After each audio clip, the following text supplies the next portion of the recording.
From what we can tell, Hitler and Schörner were now intent on withdrawing from Estonia and northern Latvia. This withdrawal would be called Operation Aster, but it seems to have coincided with the next Soviet attack, the Tallinn Offensive, which aims to reconquer the whole of Estonia. Govorov's Leningrad front is about to make things extremely difficult for Army Detachment Narva. Will Axis forces be able to retreat in time? And can they keep the Riga area escape route open? Let's find out.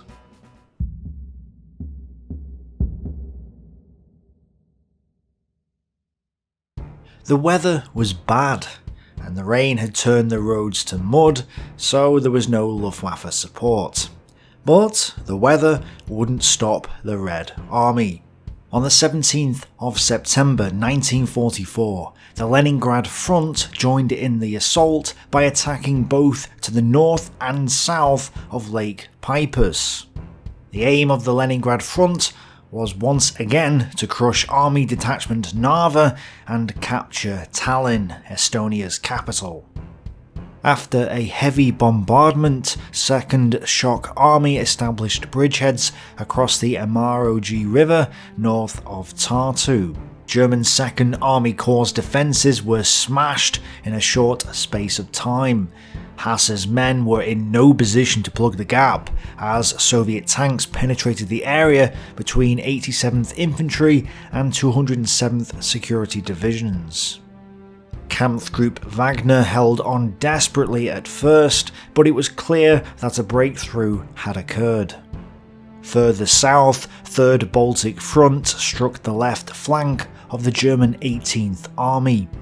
67th Army, which had moved up from the Tartu area, now established bridgeheads south of Lake Vortsjarv across the Vega River. It pushed towards Mustla, a move which threatened the envelopment of 18th Army's left flank, and potentially also blocking the escape route of Army Detachment Narva. The situation was critical everywhere, but 14th Panzer Division was once again rushed south towards Kakava. It was ordered to halt the Soviet attacks and then counterattack. But it had trouble pulling out of the line at Ergli, so arrived piecemeal.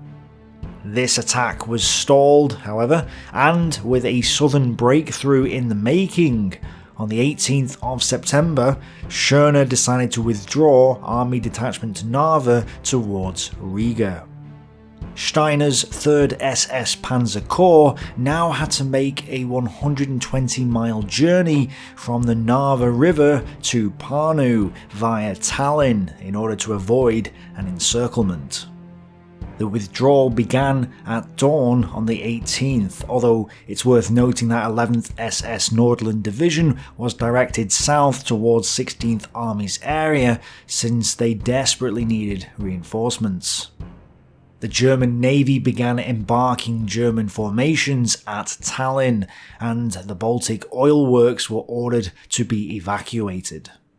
And as a result of all this, the Germans began to clear the Klooga concentration camp. Since there were quite a few people in this camp, and evacuating them all at once wasn't going to be easy, the Germans decided to shoot the prisoners instead and burn the bodies. Around 2,000 prisoners were murdered by their National Socialist Guards, with piles of unburned corpses found a few days later by liberating Soviet forces. Only a handful of prisoners survived. As this massacre was occurring, 11th SS Panzer Reconnaissance Battalion formed the rearguard as the other units fell back. The 2 brigades of 300th Special ZBV Division were on the southern front immediately north of Lake Peipus. Being made up of a mix of Luftwaffe personnel and Estonians, and retreating down one road flanked by muddy marshes and chased by the Red Army, The withdrawal of this division soon turned into chaos. 2nd Shock Army continued to attack either side of Tartu on the 18th of September. Hasse's 2nd Army Corps fought a delaying action, hoping to buy time for the retreating forces to the north. But they couldn't stop them, and the Soviets reached Mustvee on the northwest of Lake Peipus. The rest of 18th Army was trying to do the same to the south along their main combat line.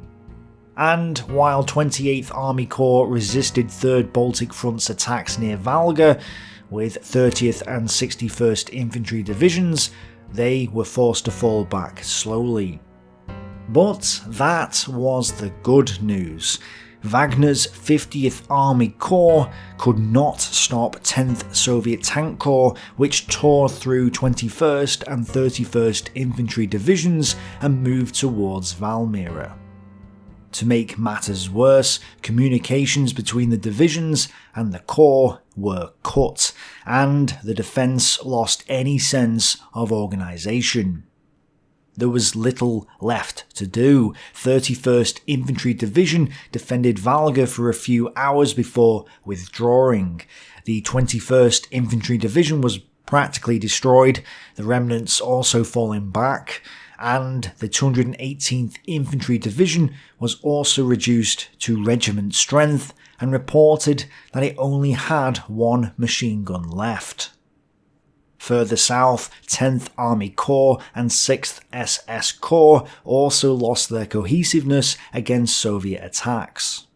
Unable to stem the tide, the Germans had abandoned their main combat line by the end of the day. Effectively, 18th Army was on the verge of collapse. There was a real threat that 18th Army would be cut off again and prevented from retreating. Army Group North lost 22,761 men between the 14th and 18th of September. The Red Army clearly had the advantage both tactically and operationally. But also strategically. On the 19th of September, Finland accepted the Soviet armistice agreement, and the war was over for them. Except that they had to get the German 12th Mountain Army out of Finland. But with Finland out of the war, and with the oil fields in Estonia taken, there was now no immediate reason to hold on to the Baltics at all. And with the retreat on, the Germans really seemed to be getting their forces out of the area, at least at this stage. And the Red Army was trying to prevent that from happening. 1st Baltic Front moved past Baldone and nearly reached the Divina, just 10 miles from Riga. Munzel's 14th Panzer Division was still attacking towards Baldone though, and Bagramian's flank was compromised by Operation Caesar, as we discussed last episode. These actions kept the army group's escape route open. Now they just had to use it. In the Tartu area, Hasse's 2nd Army Corps was forced to withdraw as its 87th Infantry and 207th Security Divisions were shattered. They fled back to the west of Lake Vortsiev in the Poltsama area. To the north, 3rd SS Panzer Corps was still withdrawing. The 24th Denmark SS Panzergrenadier Regiment moved to the Kofler Järve area before marching further west, followed by the 11th Nordland and 4th Nederland Panzergrenadier Brigades. 20th SS Estonian Division and the 11th Infantry Division also withdrew. The oil refineries in the Kofler Järve area were blown by combat engineers. But Hofer's 300th Special Division, which had been located on the southern tip of the Narva positions and included many Estonians, was in trouble. The withdrawal plans had been made hastily, and there was only one corduroy road for 3 of its 4 regiments to use, and one other road for its southernmost regiment. This was not good. Chaos ruled where the corduroy roads of the northern and southern brigades came together. No one had told us that half of the southern brigade was to march back with us on the same corduroy road. All of the units had to be funneled in on a single road. The Estonians did not understand any German. Everything had to be accomplished by pushing and poking. The small Baltic horses got stuck in the mud holes again and again. They moved southwest from Iisaku towards the only bridge in the area that was over the Pungaja River. This they struggled to do, and the Estonian 7th Rifle Corps overran them. Some of the surviving remnants fell back to the village of Avinorma. On the 20th, the Soviet 8th Estonian Rifle Corps moved to Porkuni, where it met the retreating division. A battle erupted which lasted until the next day. Yes, Estonians were fighting Estonians. After it was over, the Estonian 8th Rifle Corps, employed by the Red Army, entered the village of Avinorma and shot the Estonian prisoners and wounded that they had collected, who were wearing German uniforms. The reasoning for this act, or the number of prisoners killed, is not stated in the English sources, but the act is mentioned in every pro-German book to show the horrors of the Red Army. What's not mentioned in these sources is that the aforementioned Klooga concentration camp prisoners were being slaughtered by their Estonian guards, supported by elements of 20th Estonian SS Division. So, again, there is a one-sided narrative being presented by the pro-German authors like Kurowski or Hapt. They're painting the Soviets as evil, which is true, but then painting the Germans as good. Well, no, that's really not the case. Both sides were evil in this conflict. Anyway, Steiner's 3rd SS Panzer Corps reached Tallinn, but now turned south towards the port of Pärnu. Revolts flared up in the Estonian capital as citizens panicked. Partisans occupied the local radio station transmitter and were ignored by the Germans, who were intent on their own evacuation. Kampfgruppe Gerok, consisting of the Estonian 20th SS Division, most of 11th Infantry Division, and some naval and Estonian Home Guard units, formed a rearguard in and around Tallinn, intent on defending the port until the end of the embarkation. Meanwhile, 43rd Army and 4th Shock Army were still fighting in the Baldone area, which seems to have changed hands several times by this point, thanks to 16th Army's reserve punching bag, 14th Panzer Division.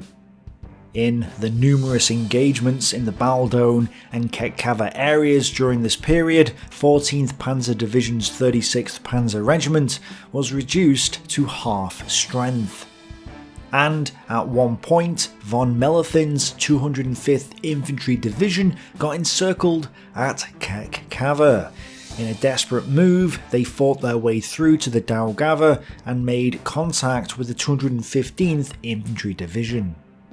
Soviet armoured scout troops arrived at Tallinn on the 21st of September, but were repulsed by Kampfgruppe Gerok outside the city. German units also recaptured the radio transmitter from the partisans in Tallinn as well. On the 22nd of September, Baldone fell to 1st Baltic Front. 2nd Baltic Front smashed German 10th Army Corps west of Madona, and 1st Shock Army of 3rd Baltic Front took Valga and Valmiera. In the north, Kampfgruppe Gerok withdrew from the harbour at Tallinn as the last ship left. Gerok is moved to the Baltic Islands, and the Germans had successfully withdrawn 80,000 people from Tallinn. However, some Estonians stayed behind. Independence was declared by the National Committee of the Estonian Republic, and an appeal was sent to the Soviets for recognition. Shockingly, they weren't recognised, and Admiral Pitka led the few Estonian troops he could muster against the Leningrad front. Ultimately, this brief government was crushed by the 72nd and 14th Rifle Divisions, supported by tanks. Tallinn, the Estonian capital, fell to the Soviets. Independence would be denied to the Estonians. With the crisis going on in the south, the 11th SS Nordland Division arrived in 10th Army Corps' area after moving 250 miles in 4 days from the Gulf of Finland. 54th Army and 1st Shock Army were pushing southwest along the Valga-Riga road. So, the 4th SS Nederland Brigade, with an attached battalion-sized Kampfgruppe known as the Nordland Battalion, was thrown in to try and stop these two armies. It fought between the 30th and 21st Infantry Divisions at Tilsens in the Valmiera area. Meanwhile, the 24th SS Denmark and the 23rd SS Norge Panzer Grenadier Regiments from the Nordland were given to the 14th Panzer Division in order to counterattack once more in the Baldone area. This counterattack began on the 23rd and gained 3 miles, despite stubborn Soviet resistance and getting hit by Soviet troops in the uncleared woods to their rear at one point. They were then struck by Katyushas and artillery and counterattacked by the Soviet main line. The Germans fought off this counterattack and moved forwards again to be counterattacked again. Finally, the Germans were exhausted doing all this counting, and the fighting stopped at 1700 hours. The Denmark regiment lost 300 men alone this day. Also on the 23rd of September, the port of Pärnu fell to the Soviets, and on the 24th, the Soviets take Haapsalu. Over the river south of the city, Kampfgruppe Panzer, consisting of elements of 3rd SS Panzer Corps, held for a little longer before retreating south. Schörner now moved his command post from Zegivold, Sigulda, to the Pelsi Palace near Goldingen, Kuldiga in Courland. He now ordered a withdrawal of the 18th Army into the Zegivold positions near Sigulda. 3rd Panzer Army was to hold its current position, but to send a strong Kampfgruppe west of Dzukste. 16th Army was also to hold its positions and prevent a Soviet breakthrough in the Tukum and Riga areas. But its left flank was allowed to withdraw in line with 18th Army. Once it had withdrawn to the Zegivold positions at Sigulda, the army was to take over the entire front north of the Daugava River. But the boundary between 3rd Panzer Army and 16th Army looked vulnerable.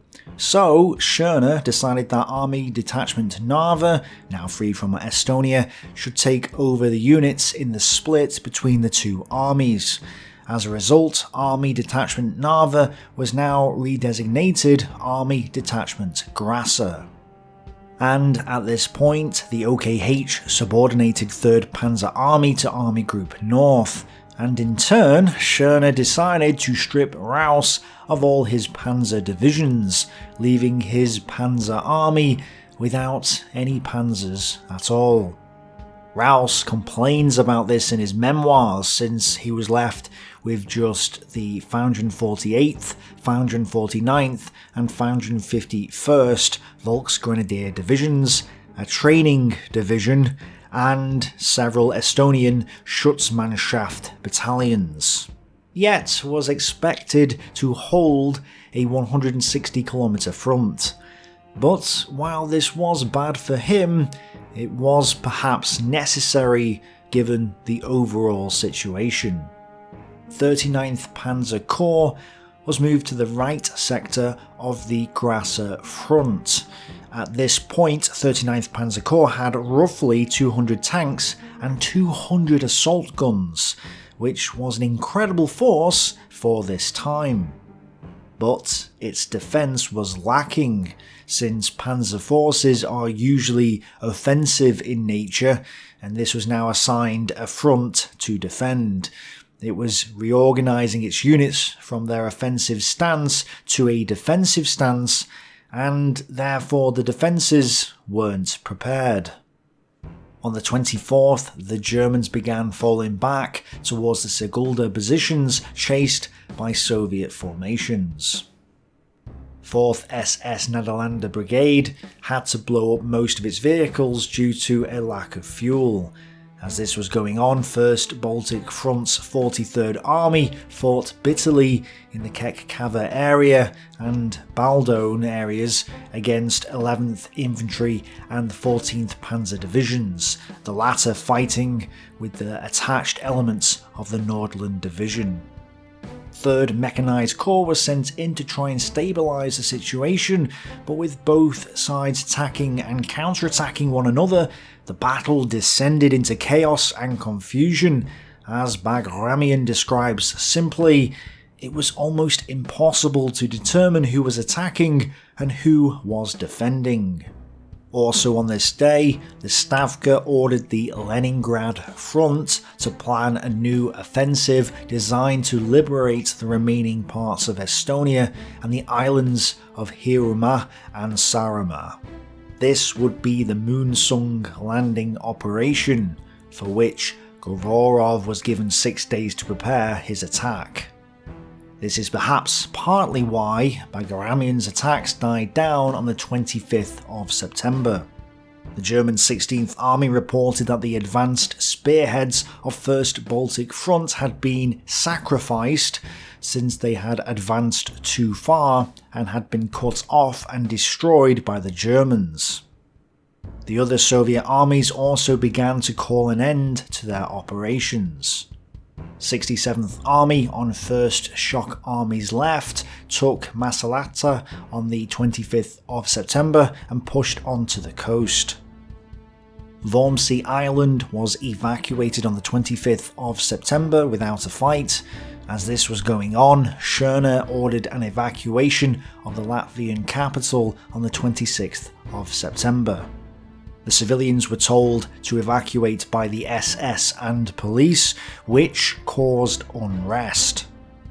Riga was now in chaos, with Estonians and Latvians fleeing the city. 100,000 tons of equipment was moved from Riga to Courland. And finally, Soviet artillery at Virtsu began to fire at the island of Muhu. Given the circumstances, it does appear that the Germans were trying to withdraw from the Baltics at this time. The idea that they were fighting for every inch of ground because Hitler ordered them to stand fast is simply not true. The reality was that they were retreating as fast as they could without resorting to flight or rout. Therefore, it is not correct to say that both 16th and 18th Armies and Army Detachment Narva should have evacuated earlier, or could have evacuated earlier, unless you think Army Group North should have retreated as soon as Operation Bagration got underway. Once the Soviets were near the coast at the Gulf of Riga, it was a race to get Army Group North out of Estonia and eastern Latvia.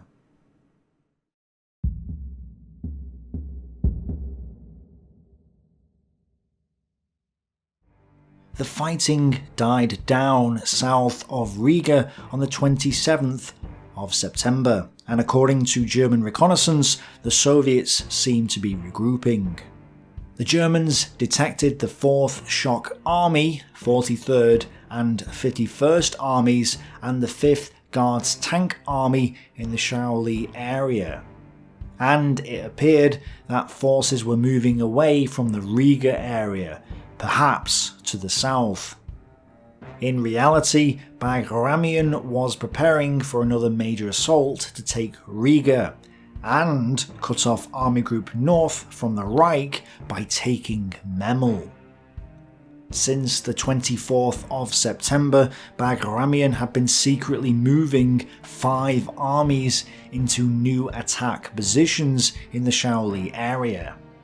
50 rifle divisions, 15 tank brigades, 93 artillery regiments, 500,000 men, 9,303 guns and mortars, and 1,340 tanks and self-propelled guns were assembling to strike the Germans. 2nd and 3rd Baltic fronts were ordered to take Riga and clear the Baltic coast of Germans. 1st Baltic and 3rd Belarusian fronts were to capture Memel and Liepaja and cut off Army Group North from East Prussia. 1st Baltic and part of 3rd Belarusian would strike along the Shaoli to Memel axis, and the rest of 3rd Belarusian would attack along the Königsberg axis into East Prussia. In addition, Marshal Govorov's Leningrad front was dissolved, and Govorov took command of the 2nd and 3rd Baltic fronts in preparation for this attack. Govorov, a veteran of the Russian Civil War and the Soviet-Finnish War, had helped stop German forces outside Moscow and had led the Leningrad front since the June of 1942. It was under his command that Soviet forces relieved the siege of Leningrad. An artilleryman by trade, he was respected by his troops, and by this point of the war had become an expert at combined arms warfare. In all, this was an immense reorganisation of 1st and 2nd Baltic Front's forces and logistics. It's worth noting that because of the heavy losses inflicted on the Soviets throughout the summer, recruits for this offensive were now forcefully conscripted from newly liberated areas under Soviet control. Recruits from Estonia and eastern Latvia were quickly trained and pressed into service at the front. Also, Soviet aircraft bombed Kuressaare, the capital of Samara, and at 1800 hours, Soviet assault troops from the 8th Army landed on Muhu, which the Germans didn't contest. The security units on the island simply fell back to Saaremaa, blowing up the causeway between the 2 islands on the way. This was the beginning of the Moonsund landing operation, which aimed to clear the Baltic Islands of German forces. On the German side, in stark contrast to the massive Soviet build-up, Army Group North ordered Laukert's 101st Panzer Brigade, 303rd Assault Gun Brigade, SS Panzer Brigade Gross, 25th Panzer Regiment from 7th Panzer Division, and 2nd Battalion of the 6th Grenadier Regiment into the 40th Panzer Corps area. This simply didn't compare to the scale of the Soviet reorganisation effort. However, Hitler was determined to have Army Group North mount an offensive.